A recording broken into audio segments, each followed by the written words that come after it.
The blue-skinned Azurian woman stepped out of the shuttle and blinked in the bright sunlight of Earth. Kira Voss had prepared herself for this moment through countless simulations, but the reality of standing on an alien world still overwhelmed her senses. The air felt heavy in her lungs, the gravity slightly stronger than she was accustomed to. "Welcome to Earth, Diplomat Voss." A tall, broad-shouldered human approached her. "I'm Lieutenant Eric Mason. I'll be your liaison during your stay." Kira studied him with professional detachment. His skin was a light tan color, his hair short and dark brown. His eyes, she noted with curiosity, were a startling green that reminded her of the sacred pools on her homeworld. "Thank you, Lieutenant," she replied, her translator device converting her melodic language into precise English. "I look forward to a productive diplomatic exchange." Eric smiled, revealing white teeth. Kira had read that humans used this expression to indicate friendliness, though among her people, such a display would be considered inappropriate outside intimate family settings. "Let me show you to your quarters. The rest of your delegation has already arrived." As they walked through the diplomatic compound, Kira observed the humans they passed, each one different, each unpredictable. On Azuria, her telepathic abilities would have given her immediate insight into the thoughts and intentions of those around her. Here, surrounded by beings whose minds were closed to her, she felt strangely blind. "Your first official meeting is tomorrow morning," Eric explained as they entered a sleek building. "Until then, you have time to rest and adjust." "I require no rest period," Kira stated. "I would prefer to begin my orientation immediately." Eric paused, clearly surprised by her response. Sure. What would you like to know first?" "I have studied your planet extensively, Lieutenant. What I need now is practical experience with human interaction patterns. Your species is notably emotional." A small crease appeared between Eric's eyebrows. "Is that a problem for your people?" "Not a problem. A curiosity. Azurians value logical precision. We find human unpredictability fascinating, if somewhat inefficient." To her surprise, Eric laughed. The sound was warm and genuine, catching Kira off guard. "Well, if it's human unpredictability you want to study, you've got the right guide. My commanding officer says I'm the least predictable officer in the unit." Kira tilted her head. "Is that a positive trait among your military?" "Not always," he admitted, leading her down a corridor. "But it has its advantages." For the next 2 hours, Eric showed her around the compound, explaining human customs with unexpected patience. Kira found herself paying more attention to his expressions and gestures than to his words. The way his hands moved when he spoke, the slight changes in his tone. These subtle signals fascinated her. By the time they reached the garden area at the center of the compound, Kira had begun to understand that humans communicated as much through what they didn't say as through their actual words. "Tomorrow you'll meet with the Secretary of Interplanetary Affairs," Eric said as they stood beneath a flowering tree. "He's eager to discuss trade opportunities between Earth and Azuria." "My mission parameters focus on cultural exchange, not trade," Kira replied. Eric's expression shifted slightly. "Sometimes with humans, the stated purpose isn't the only purpose." Kira considered this. "Deception. Strategy," he corrected. "You might want to prepare for questions beyond your official mission scope." As the sun began to set, casting long shadows across the garden, Kira realized that her first day on Earth had already challenged many of her preconceptions. Lieutenant Mason was not the simple, emotionally transparent being she had expected to meet. And as they parted ways for the evening, Kira found herself unexpectedly looking forward to their next meeting. Perhaps there was more to learn from humans than the High Council had anticipated. 3 weeks into her Earth assignment, Kira found herself in an unexpected position, seated across from Lieutenant Mason in a small cafe outside the diplomatic compound. This meeting was not on her official schedule. "I appreciate you coming, Diplomat Voss," Eric said, his voice low. He glanced around the cafe, checking for listeners. "Your message indicated urgency," Kira replied. She sipped the herbal tea he had recommended, finding its bitter taste strangely pleasant. "What concerns you?" Eric slid a small data pad across the table. "This transmission was intercepted yesterday. It's encrypted, but our analysts identified it as Celeran in origin." Kira's silver eyes widened slightly. The Celeran Empire had been expanding its territory for decades, consuming smaller civilizations with their superior military force. Earth's recent entry into the galactic community had clearly caught their attention. "The Celerans have no diplomatic presence on Earth," she said. "Exactly, which means whoever sent this is operating covertly." Eric's green eyes met hers. "We think they're targeting your delegation." Kira reviewed the fragmented data on the screen. "What makes you believe this concerns Azurians?" "Look at the transmission location. It originated from inside your embassy." A chill ran through Kira's body. If this was true, someone in her delegation was communicating with the Celerans, an act that violated multiple interstellar treaties. "Have you informed your superiors?" she asked. Eric shook his head. "Not yet. There's a complication." He hesitated. "We have reason to believe certain officials in Earth's government may be compromised." "You suspect collaboration with the Celerans?" "I trust my commanding officer and a few others. Beyond that." He left the sentence unfinished. Kira considered her options. The Azurian Confederation maintained strict neutrality in conflicts between other species. Getting involved in a potential Earth-Celeran dispute could violate her diplomatic directives. "Why bring this to me?" she finally asked. "Because in the 3 weeks you've been here, you've shown more genuine interest in understanding Earth than the rest of your delegation combined." His expression was earnest. "I think you actually care what happens to us." Kira was startled by his perception. She had indeed found herself increasingly concerned about Earth's future, a sentiment she had carefully hidden from her fellow Azurians. "Lieutenant Mason." "Eric," he corrected. "If we're going to work together on this, we should at least use first names." "Eric," she said, the name feeling strange on her tongue. "I cannot act against my government's policies." "I'm not asking you to. I'm asking you to help identify who in your delegation might be working with Celerans." Kira turned the data pad over in her blue hands. "This places me in a difficult position."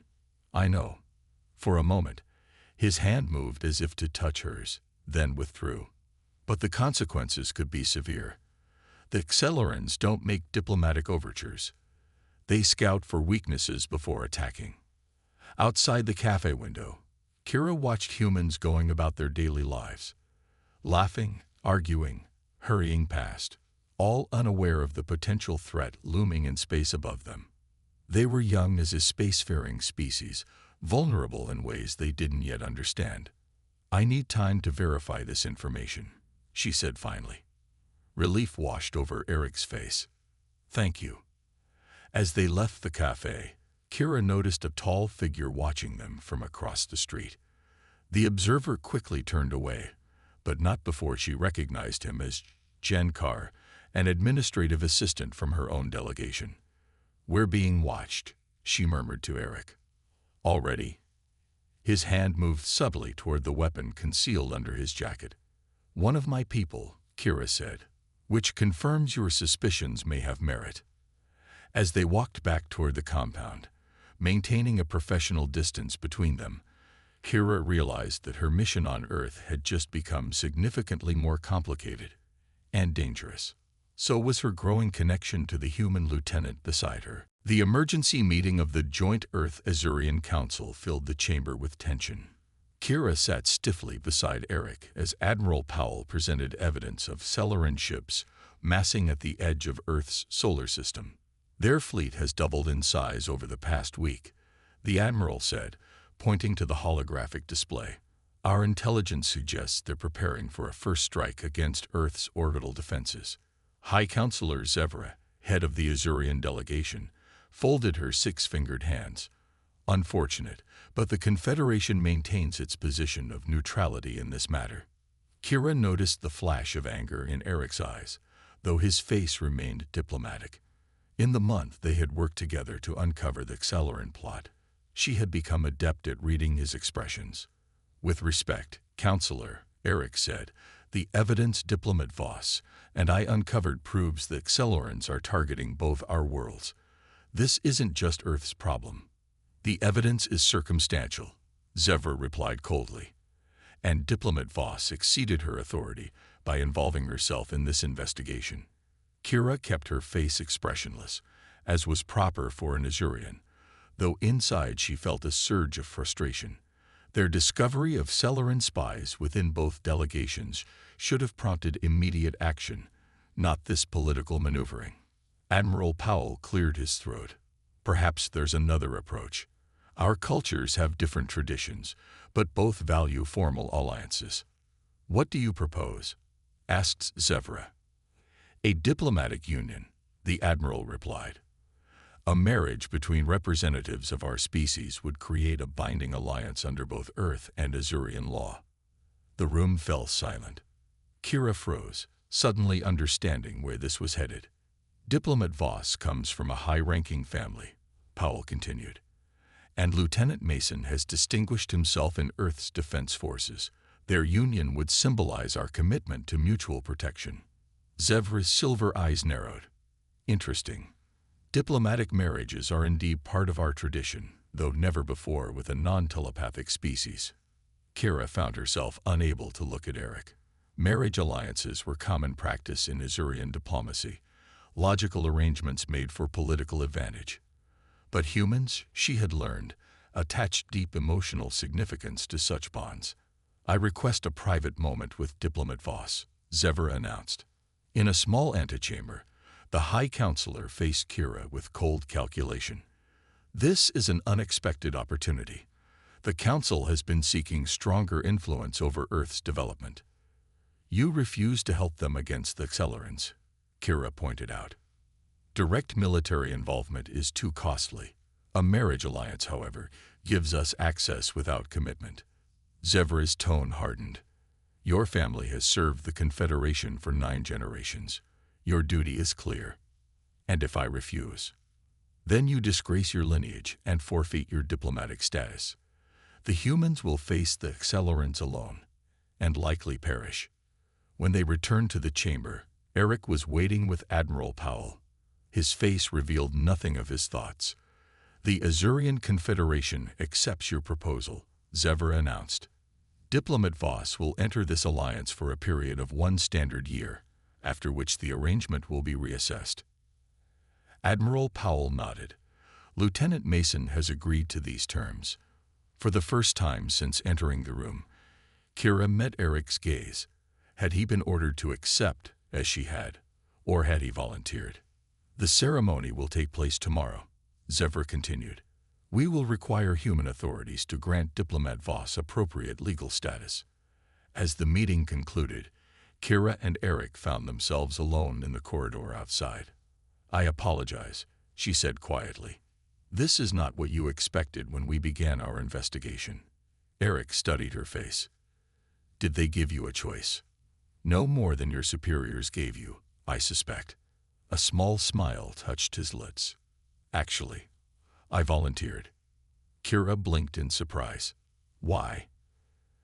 Because I trust you, he replied simply, and because sometimes duty and choice can be the same thing. As they walked together toward an uncertain future, Kira wondered if perhaps humans understood some aspects of duty better than her own people did. Kira stood by the window of Eric's apartment, watching the Seattle rain fall in sheets. After 2 weeks of marriage, she still found Earth's weather patterns fascinating, so different from the controlled climate of Azuria. Coffee? Eric appeared beside her, offering a steaming mug. He had already learned that she preferred her coffee black, without the sweeteners most humans added. Thank you. She accepted the mug, careful not to touch his fingers. Physical contact between Azurians was rare outside family units, and she was still adjusting to humans' casual approach to touching. The rain should stop by afternoon, Eric said, sipping from his own mug. We could walk along the waterfront if you'd like. Kira nodded. These daily excursions had become part of their routine. a way to make their marriage appear genuine to outside observers.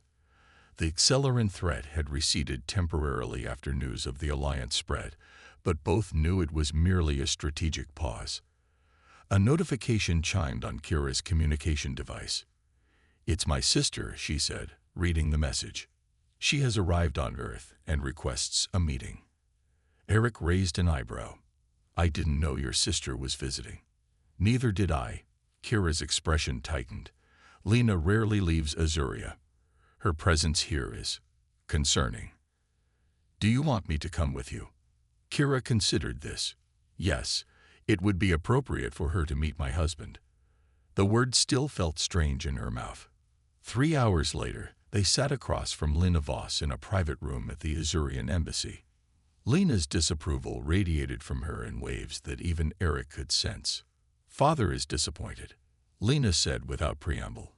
"A political marriage is one thing, but to a human. Our family has maintained genetic purity for 20 generations. The alliance serves the Confederation's interests," Kira replied evenly. Lena's silver eyes flicked to Eric. "And what does your husband think of being used as a political tool?" Before Kira could intervene, Eric answered, "I think diplomacy takes many forms. On Earth, we have a saying, 'Politics makes strange bedfellows.'" Lena's face flushed a deeper blue at the implied intimacy. "You share sleeping quarters?" she asked Kira sharply. "Our personal arrangements are not your concern," Kira replied, though in truth, she and Eric maintained separate bedrooms.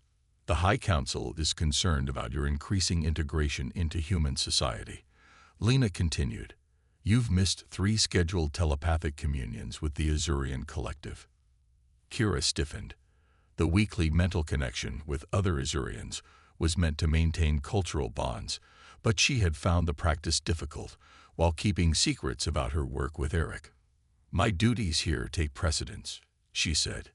"Your primary duty is to Azuria," Lena snapped, "not to these humans and their primitive conflicts."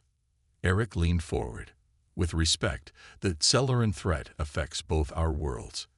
Your sister understands that better than most." Lena ignored him, addressing Kira in their native language. "You've changed, sister. Your thoughts are becoming individualistic, like theirs." "Perhaps that's not entirely negative," Kira replied in the same language. After Lena departed, promising to report back to their father, Eric and Kira walked silently through the embassy gardens. "I apologize for my sister's behavior," Kira finally said. "No need. Family is complicated everywhere."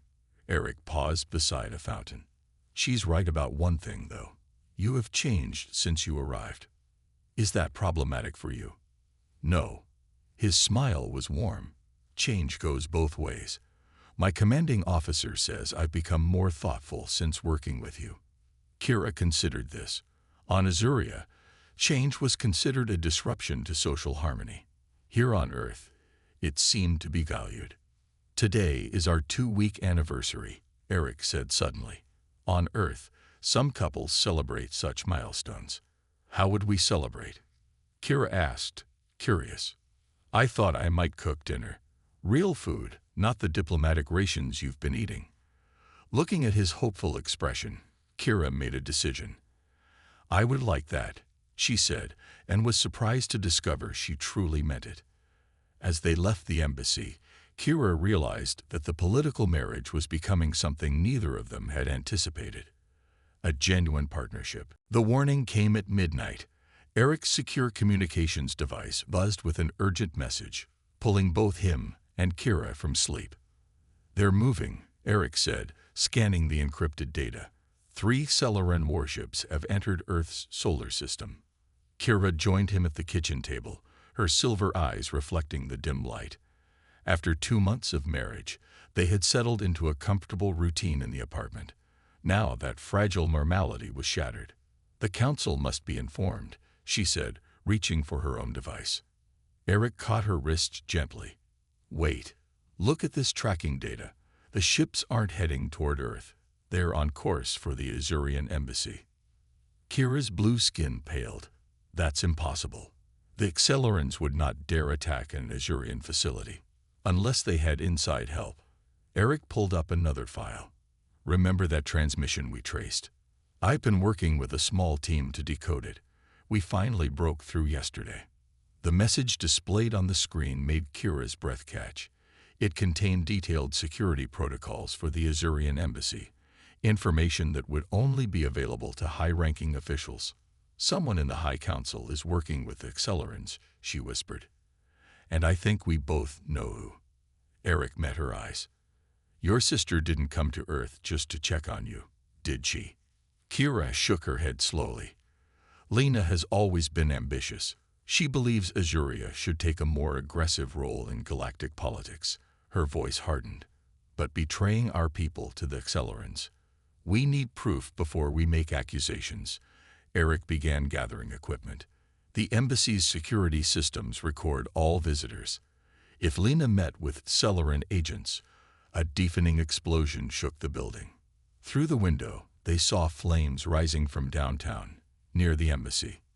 They've started already, Eric said grimly, grabbing his sidearm. We need to move. As they hurried to the door, it burst open. 3 figures in dark armor stormed in, weapons raised. Accelerant strike team, Eric muttered, pushing Kira behind him. The lead attacker stepped forward. By order of the Joint Accelerant-Azurian Command, you are both to be eliminated. Eric didn't hesitate. He fired 3 rapid shots, catching the first attacker off guard. As the other 2 returned fire, Kira grabbed a decorative metal disc from the wall and hurled it with surprising accuracy, striking one attacker's weapon hand. Working together with unspoken coordination born from months of close quarters, they managed to subdue the attackers. Eric secured their weapons while Kira examined their communications devices. This confirms it, she said, showing Eric the latest orders. The attack is being coordinated by someone using my sister's security codes. Eric checked the window. More will come. We need to get to the embassy and warn your people. The streets won't be safe, Kira said, but I know another way. She moved to the apartment's small balcony and pointed to the service tunnels that ran beneath the diplomatic district. These connect to the embassy's lower levels. As they slipped into the rainy night, alarms began to sound across the city. Emergency vehicles rushed past, heading toward the growing fires. In the narrow tunnel, lit only by emergency lights, Eric studied Kira's determined face. Your people might not believe us. Lena outranks you in the diplomatic hierarchy. Then we'll need irrefutable evidence. Kira's expression was resolute. The embassy's central database contains records of all communications. If Lena coordinated with Accelerants, the proof will be there. They paused at a junction, listening for pursuers. Finding none, Eric touched Kira's shoulder. This goes beyond our marriage contract now. You could be branded a traitor for acting against a superior. Kira met his gaze steadily. Some things are more important than rank or even duty. I've learned it from you. As they continued through the darkness, both knew they had crossed a point of no return.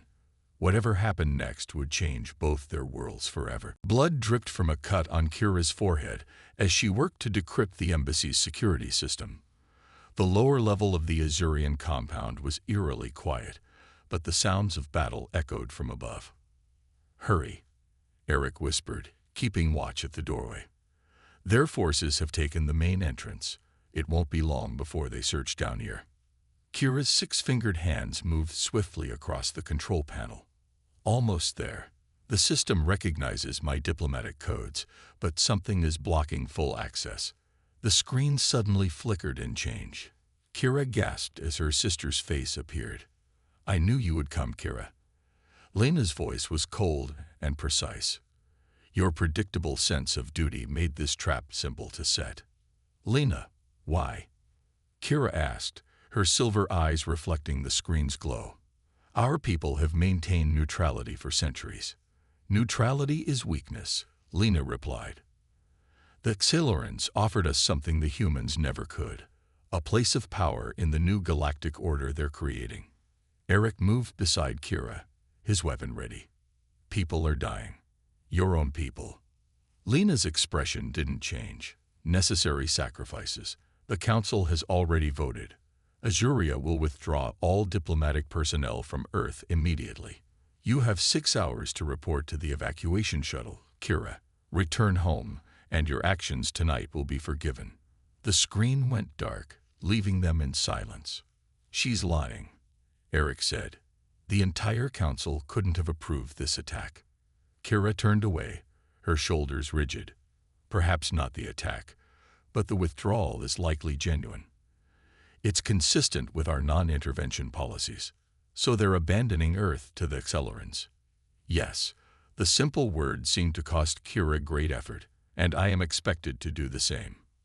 Eric holstered his weapon and stepped closer to her. What will happen if you don't return? I will be considered a defector. My family name will be struck from official records. I will never be permitted to return to Azuria. Her voice remained steady, but Eric had learned to recognize the subtle changes in her skin tone that indicated emotional distress. I won't ask you to make that choice, he said quietly. Kira turned to face him. In the 4 months of their arranged marriage, something had changed between them, something neither had anticipated. The diplomatic contract requires only that I remain your wife for 1 year, she said. It doesn't specify where that year must be spent. That's not what I mean, Eric replied. This isn't about contracts anymore. This is about what you want. A distant explosion rocked the building. Time was running out. My entire life has been governed by duty, Kira said slowly. To my family, to the Confederation. I was taught that personal desires were irrelevant compared to the needs of our society. She reached out, hesitantly touching Eric's face. But in these months with you, I've learned that duty without choice is empty. And what would you choose? Before she could answer, the security panel chimed. A message appeared. Coordinates for the evacuation shuttle. Now boarding. Kira stared at the screen, her future dividing before her.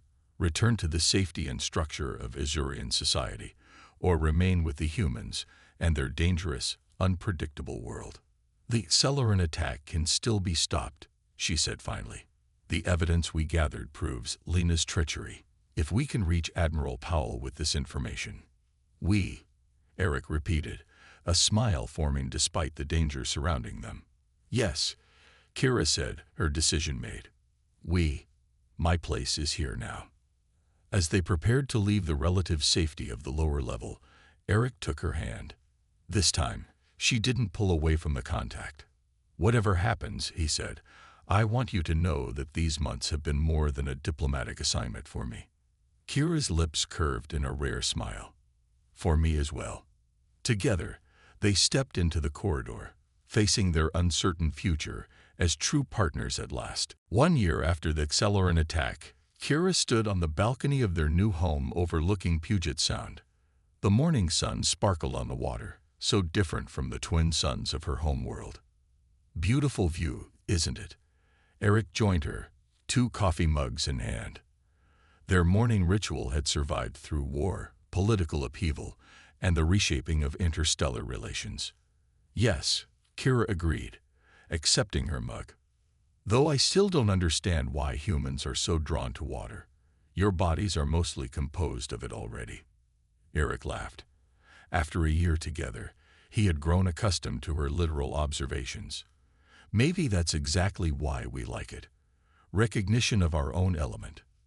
Their peaceful moment was interrupted by a soft chime. The communication panel on the wall displayed an incoming transmission from Azurian High Command. Kira took a deep breath.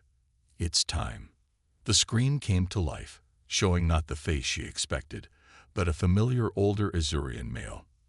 Father, she said, unable to hide her surprise. Daughter. Councillor Voss nodded formally. The council has reviewed your petition. Eric moved closer, standing supportively at Kira's side. The months following their decision to expose Lena's conspiracy had been difficult. While Earth had welcomed Kira as a hero, her homeworld had officially designated her as separated from service, a diplomatic term for exile. After consideration of your actions during the Accelerant crisis, her father continued, and in light of the successful formation of the Earth-Azurian Defense Coalition, the Council has voted to restore your diplomatic status. Kira's silver eyes widened. The Council recognizes the coalition. Yes, your evidence against Lena and her collaborators forced us to reevaluate our neutrality stance. For a moment, her father's formal demeanor softened. You were right, Kira. Our isolation was becoming our weakness. And my marital status, she asked carefully. That is the second purpose of this communication. Her father looked directly at Eric. Lieutenant Mason, or rather, Commander Mason now, I understand. Your marriage contract expires today. Eric nodded. Yes, sir. The Council proposes an extension of this arrangement, with modified terms. We wish to establish a joint training facility for human Azurian diplomatic personnel. Your unique experience makes you both ideal candidates to lead this initiative. Kira glanced at Eric, who gave her a slight nod.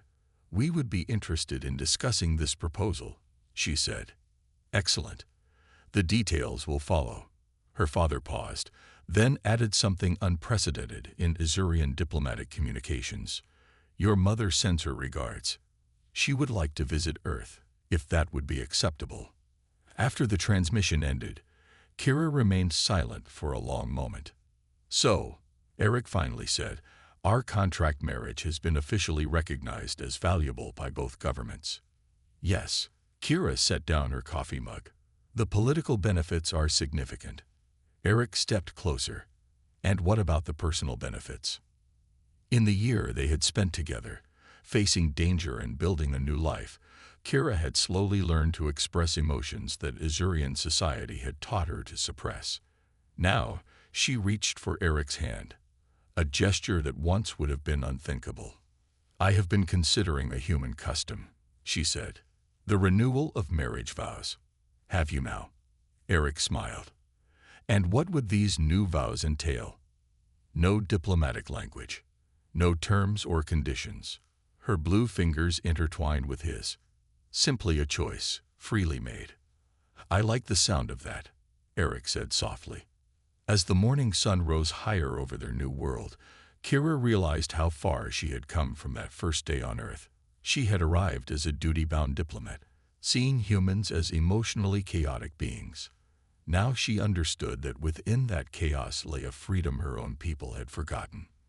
It seems, she said, that having no choice but to marry a human was the best thing that ever happened to me. Eric's answering kiss was all the diplomatic confirmation she needed.